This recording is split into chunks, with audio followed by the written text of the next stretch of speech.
All right, we're back on the 800cc two-stroke snow bike. Today, we're going to try and get the timber sled kit fitted up to the back of the snow bike. In the last episode, we made a complete new frame for this thing. It originally was a KTM frame, and it's got some remnants of the KTM frame there.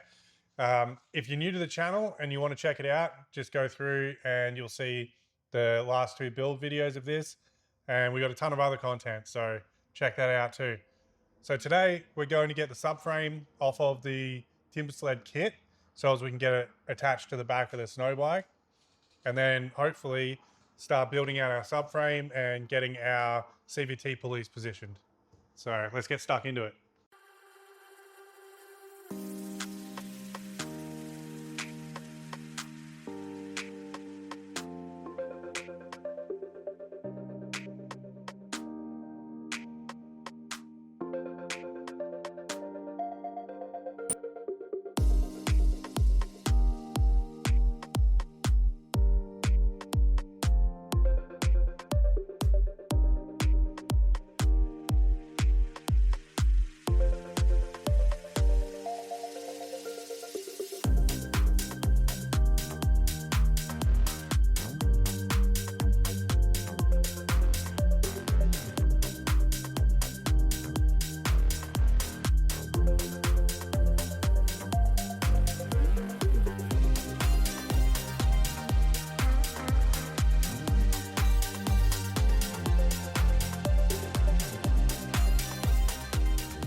All right, we got the subframe now mounted. We pulled it off the timber sled kit. This has given us a great idea of how this isn't going to work. So essentially, because it's got the brake up here, it's got the jack shaft there, and then it has this tube layout for the brake and the brake caliper mount, as well as for strength, because it realistically pivots off the swing arm here. And then this here is where the original shock or like hard bar would go in here for the kit. Because we're doing away with that and our CVT pulleys are going to sit somewhere in the vicinity of like right there, and then we want the second one to be right here, we can basically remanufacture all of this without cutting and shutting and modifying it. So by the time we started cutting up and modifying this one, I think it would be quicker just to make a whole new one. So now we can put a bunch of measurements in Bentech. Yeah. And we have our frame, so we have our pivot mounts down there. So that means we can just use that, build a whole new subframe using the mounting points of this one, and we'll have a brand new little subframe we can just bolt right onto the sled, to the track kit. So that's pretty simple. Yeah, I think that's going to be the best way to do it. We can basically keep our mounting points on the sides here, and we'll actually bring these upper and lower rails right out nice and wide. Yeah. And that gives us the ability to really bring the pulleys down nice and low, because we've still got to get a fuel tank on this thing. Yeah. And I mean, we did put the fuel tank back on, but as you can see, it probably won't hold much fuel. No, it won't hold any fuel. No. So, so yeah, we'll go ahead with some measurements, put it all into Bentech. Man, it'd be nice if we actually got sponsored. The amount we talk about how good that product is. Yeah, Bentech. Yeah, send us some money. Send us some money.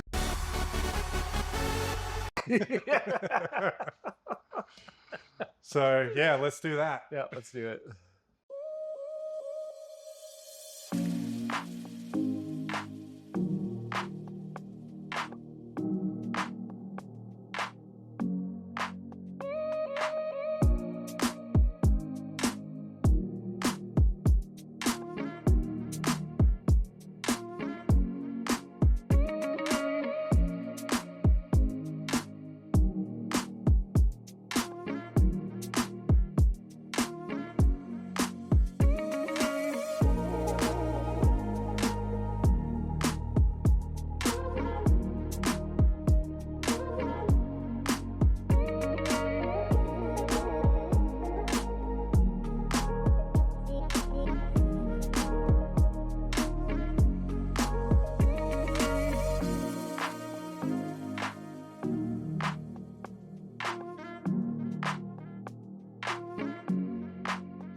All right, so you can see that we designed this part in Bentech.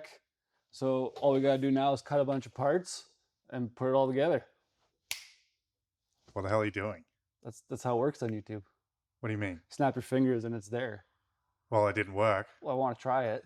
Just hold on, all right? Let's just see if this works. Holy, it worked. Told you, it's the magic of YouTube, man. Yeah, we definitely didn't spend 8 hours building this thing. No, we just snapped our fingers and here it was. Yeah. Yeah. Wow. Plus, we also kind of didn't film any of this part. So. No, that's true. That's true. So we had to make it work somehow. But yeah, as you can see, we've made a new subframe, I guess, for the track kit. So what Lauren's looking at right now is a track, and you bring this one in here, it's gonna sit right there. Yeah, real nice. Well, once it does fit a lot better. Once the holes are lined up. Yeah, once the holes are all lined up. But then, we lowered this pivot point down here. As you can see now, we've incorporated these bends in. And yeah, this gives us all the room we need to now start setting up our CVT pulleys on this subframe. Yeah, so we'll build some more tubing off of this, build our our CVT pulley holders and shaft holders, bearing holders, all that stuff off of this frame. And the best thing about this is if this doesn't really work, we still have the other subframe that fits in here untouched. We haven't had to cut anything. So from here, we're going to put it on the bike, on the snow bike, and start looking at how we can mount the CVTs. Sounds good. Let's do it. Okay, so we've got the frame for the track kit now loosely mocked up on the frame of the bike. And then we've just sort of roughly sat the clutches somewhere about where we will actually want them to be eventually. And this morning we 3D printed up some bearing carriers, which is the red section, and the inside is the actual bearings. So we found some bearings, roughly the spec that we want, and then we made that exact size and shape and everything from, what was that, Fusion 360, and then transferred it over to the 3D printer software and printed it all out. So actually pretty happy with that, considering I don't have any idea what I'm doing. Yeah, it's super handy because you can quickly design a part, print it off. Like I think these took about 2 hours to print altogether. So quickly print it off, and now we can build the shaft that will go in that bearing, and we can make where those carriers are going to sit against, and we can kind of test everything before we go and spend hours and hours and more money on actually machining all this stuff. Yeah, like to machine this up out of metal or something would have taken a long time. Yeah. And, you know, it was like maybe 10 minutes to design this stuff and then hit print, walk away from it, go do other things that we could do and come back later and it's all done. Works. And now once we know it works, we're able to take the drawings from the design program and use that as the measurements for when we actually go to do this stuff on the lathe. Yeah. So that's also really handy. Yeah, and this is the first time I think I've printed something with the printer work related. Bought that printer like, what, 2 years ago or something, and so far all I've done is print toys for my niece. So quite happy to actually finally use it for work. CRA, if you're watching this, I always use it only for work. Only for work.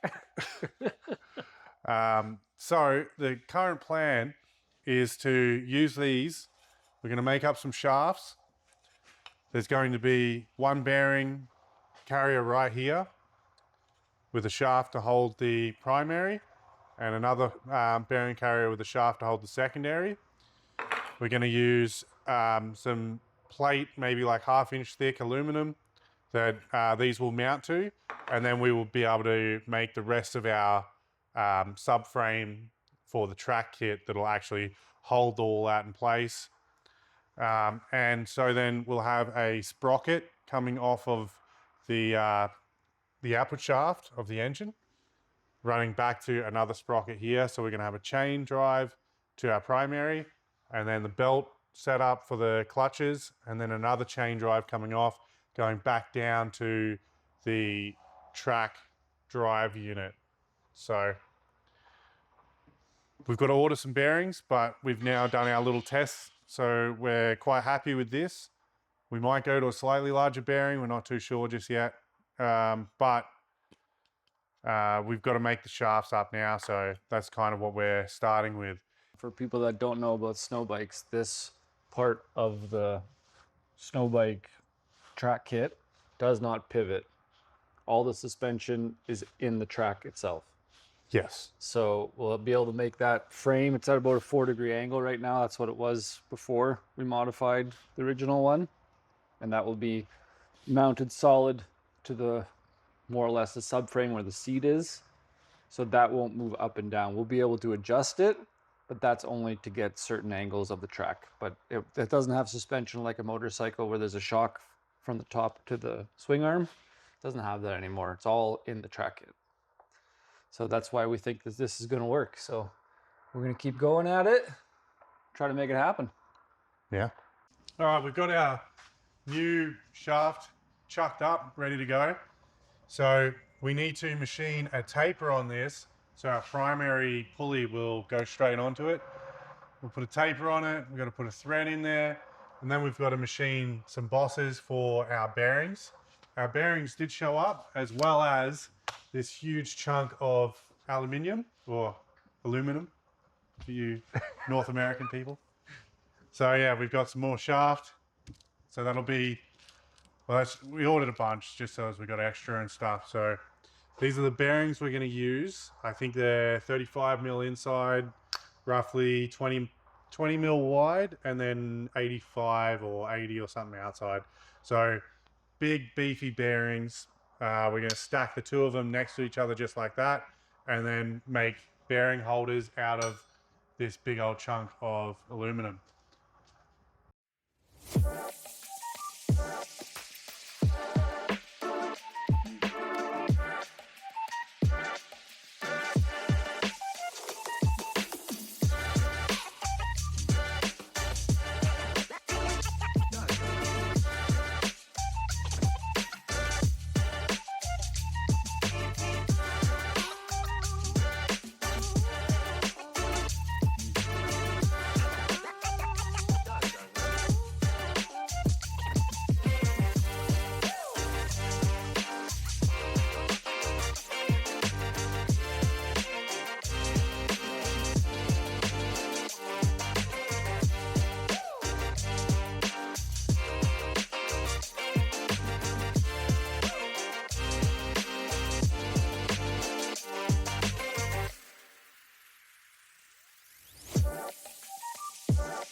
Good one, dickhead.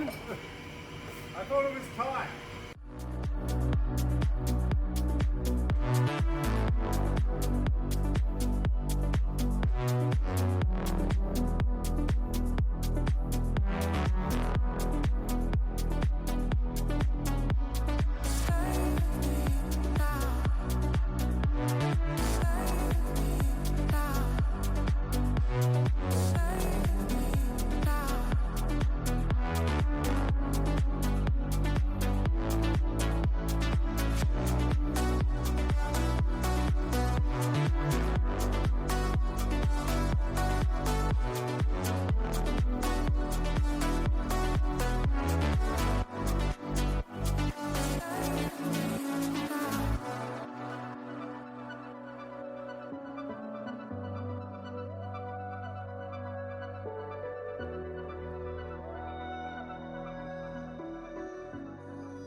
Okay, we have been working away on getting these CVT pulleys mounted now for what feels like way too long.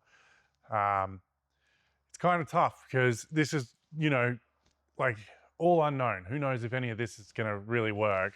But so it's like you kind of want to just knock it out and get testing, see how it all goes. But at the same time, you want it to work the first time. So we're trying to get things to be as precise as possible so we don't, get out there and break things on the first go round. So what we've got here now is our 2 finished bearing holders. We've got our bearings that we're going to use right here. We've got 4 of those, so there's going to be 2 of them in each of these bearing holders. We've got our shaft already machined up, which is currently already has 2 bearings pressed onto it, and it's in the freezer right now, making the metal shrink just a little bit so as we can then press it into the housings. And before I do that, I want to get these 2 bearing housings mounted on this bit of 1/2-inch aluminum plate exactly where they need to be, so as then we can just press the bearings in and that shaft and everything can just bolt straight on and be ready to go. The other thing that I still have to do is make our jack shaft for the secondary pulley to mount to, that is also going to go in here. Now, this shaft here is probably made out of some really nice, good quality material.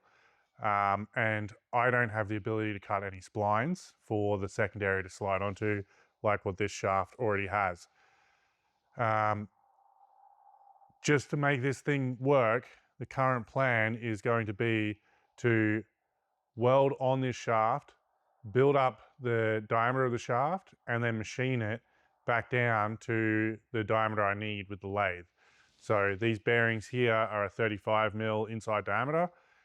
This shaft is about 30 mil inside diameter, or outside diameter. And, so like I probably could have got the right size bearing, but that still wouldn't have solved the problem of needing more width than what this has available on it to hold 2 of these bearings. So regardless, I would still have had to come up with something. And if I can make this shaft, even if it's just a temporary thing, how I need it, and then we can go to somebody with an actual machine shop that can cut splines and make this shaft here for us out of much better material. That's pretty much what we need to do. So before I make this shaft, I need to have these bearings mounted on here, and then I can have the primary clutch mounted, and then I can figure out the offset spacing that needs to happen for the secondary. I feel like I'm talking an awful lot right now without actually, showing much of what's being done. But this little jig here that I've made, which very easily could have bought, should have bought, but didn't want to wait for it to show up.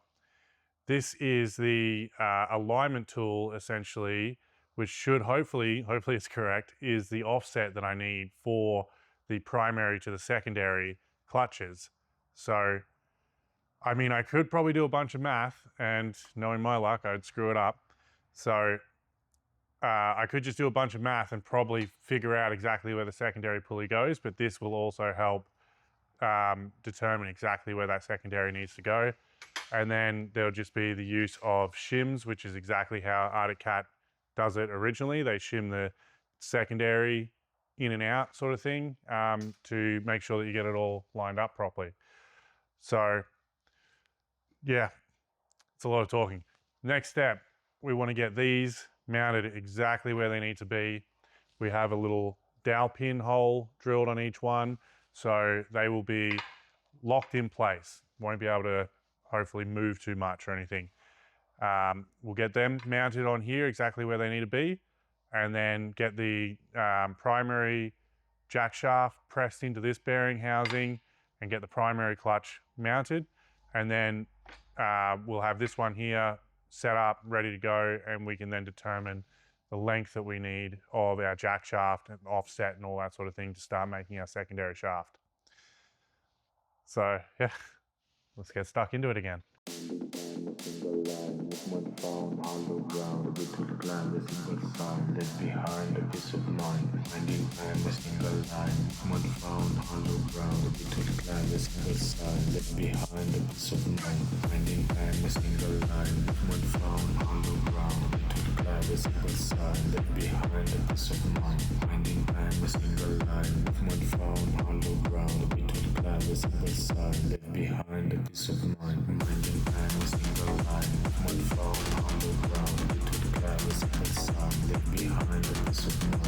Finding time, a single line, movement found, hollow ground, a bit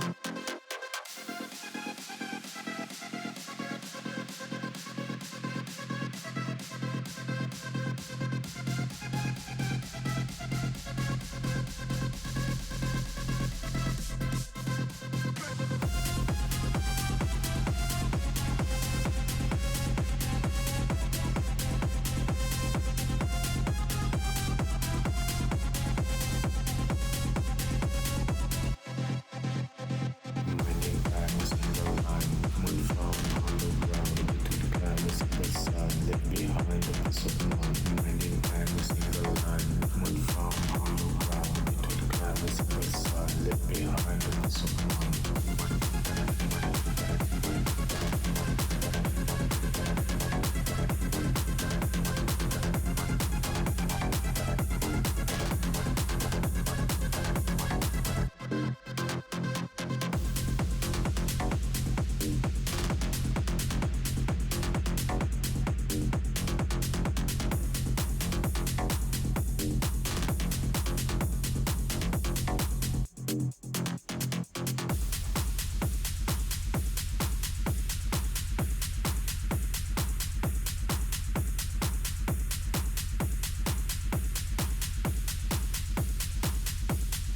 Finding time, a single line.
All right, we got our CVT system loosely sitting where we want it. Very happy with sort of how this is all coming out. We want to obviously trim this plate up a lot before we get it mounted. We want to get the primary pulley lower and further forward on the engine, like closer to the engine. And then this secondary will probably, it might come up just a little bit. All just depends on how much room we have for packaging and all that. And then on this other side here, we have our two shafts. So our primary pulley shaft will have a sprocket on it, just like this, be there, and then a chain down to the crankshaft. So the crankshaft will drive the primary pulley shaft, and then the secondary pulley shaft will have another sprocket coming down to the track system. So there'll be two chains and then the one belt. Two chains. Is that a rapper? Two chains. Probably should have done that. That's really embarrassing. That's awesome. Oh, no. Yeah. So anyway, we're really happy with how this is coming out. There's been a huge amount of work that's gone into this. Yeah. Trying to machine these bearings, bearing mounts, and figuring out all the measurements and everything, making these shafts. Ordering material. We can't get material around here, so it takes quite a bit to find some stuff and get it sent to us. Yeah, it's been a huge amount of work. Yeah, there's still a lot more work to do. Like you can see the plate is just a big square plate or a rectangular plate. So we're gonna have to do a lot of machining and figuring out how to do that. We have to figure out how to mount it to the skid. On the other side, we're gonna have to come up with bracing, mount or make some more bracing on the skid probably. Yep. But then still leave enough room that we can get cover on this belt because you don't want that open like on these pulleys. And we still need to make it so we can get the belt off or put a new one on in case you blow one up out in the mountains. So there's a lot of packaging need to be done. You can see that's the exhaust. That's gonna have to come out somewhere underneath the seat. And what we have for an exhaust right now is that thing. So yeah, hopefully we can just, you know, cut this in a bunch of different spots and then reclock all the angles and maybe we can get it in there. Or otherwise, we're going to have to measure it all and then basically replicate it in a completely different, you know, different set of bends and everything. Or we might even go dual exhaust. Would love to make twin expansion chambers if we have time, but the snow's pretty much here, so we should be. We gotta think of a fuel tank probably in the back. Yeah, there's all sorts of things that we got to keep pushing on and keep working on. So, but we're pretty pumped to see that this concept of what we're aiming for with the motor in the right spot for a motorcycle, and then the drive system back here, not hanging off the side of the motor like you would see in a snowmobile, because that makes it way too wide. So hopefully this is the right way to go, and this is going to work really great. And yeah, we'll keep plugging away at it, keep trying to package everything. Still lots of work to do, but that's good enough for this episode, and we'll keep hammering away because the snow's coming. I'm pretty sure it's here. It's snowing right now. So, all right. we'll see you on the next episode.